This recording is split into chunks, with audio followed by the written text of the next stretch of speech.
Hello, ఏంటి ఎలా ఉన్నారు? బాగున్నారా? సరే కానీ ఏంటి చికెన్ ముక్కలని చూస్తున్నారా?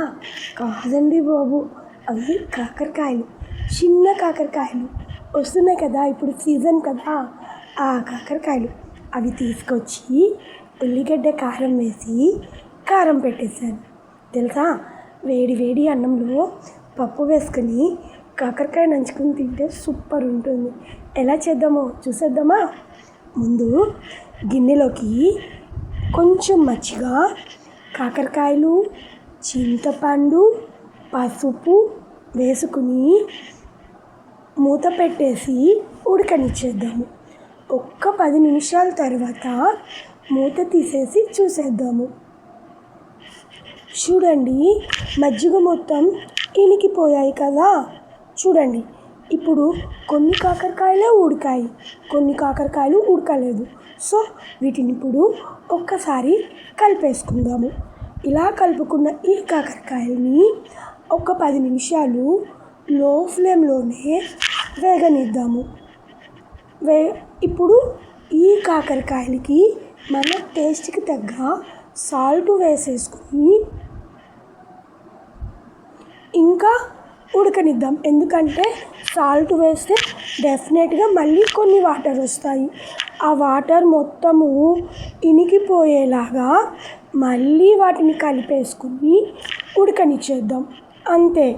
చూడండి ఎట్లా వేగిపోయాయో, వాటర్ కూడా ఇనికాయి, కాకరకాయలు కూడా ఉడికాయని మనం చాకుతో అలా నొక్కేసాం కదా. చూడండి, చాకు దిగబడిపోయింది. సో కాకరకాయలు మెత్తగా ఉడికిపోయాయి. ఈ కాకరకాయలు ఉడికిన తర్వాత వీటిని పక్కన పెట్టుకుందాం. తర్వాత మిక్సీ జార్లోకి ఉల్లిగడ్డలు, ఉప్పు, కారం, జీలకర్ర వేసేసుకుని గ్రైండ్ చేసుకుందాం. తర్వాత పొయ్యి మీద ఆయిల్ పెట్టి వేడెక్కనిద్దామే. వేడెక్కిన ఈ ఆయిల్లో ముందుగా ఉడికించుకున్న కాకరకాయలు వేసుకుని లో ఫ్లేమ్లో వేగనిచ్చేద్దాము. తర్వాత ఇవి వేగాక ఒక ప్లేట్లో పక్కన పెట్టుకుందాం. అదే నూనెలో వేడైన తర్వాత తిరగమాత గింజలు వేసి వేగనిద్దాము. ఇలా వేగిన ఈ తిరగమాత గింజలలో ఇందాక గ్రైండ్ చేసాం కదా ఉల్లిగడ్డ కారం, ఆ కారం వేసుకుందాము. అది వేసుకున్న తర్వాత పచ్చి వాసన పోయే వరకు లో ఫ్లేమ్లోనే వేగనిచ్చేద్దాము. చూడండి, ఆ ఆయిల్ మొత్తం పైకి రావాలి, ఆ ఉల్లిగడ్డలో ఉన్న వాటర్ మొత్తం పోయి, సరేనా? అప్పుడే మనకి ఆ కారం టేస్ట్ బాగుంటుంది. అలా వేయించుకుని తర్వాత చూడండి, వాటర్ ఉందా? ఇప్పుడు ఆయిల్ మొత్తం పైకి వచ్చేసింది కదా.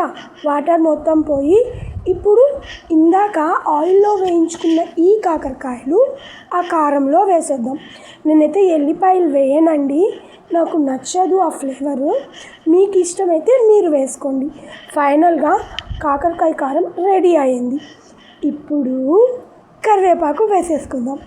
నేనైతే ఎప్పుడు ఫ్రైస్లో కానీ కర్రీస్లో కానీ కరివేపాకు లాస్ట్లోనే వేస్తానండి. ఎందుకంటే మంచి స్మెల్తో పాటు మంచి టేస్ట్ ఉంటుంది. అంతే, ఎంతో టేస్టీగా ఉండే కాకరకాయ కారం రెడీ. దీనిని ఒక ప్లేట్లోకి తీసుకుని రెడీ చేసుకుందాం. ఇప్పుడు వచ్చేసింది అసలైన కథ. ఈ కాకరకాయల్ని పప్పు, వేడి వేడి అన్నము, నెయ్యి. నేనైతే ఎందులో అయినా సరే ఫస్ట్ నెయ్యి లేకుండా అన్నం తిననండి.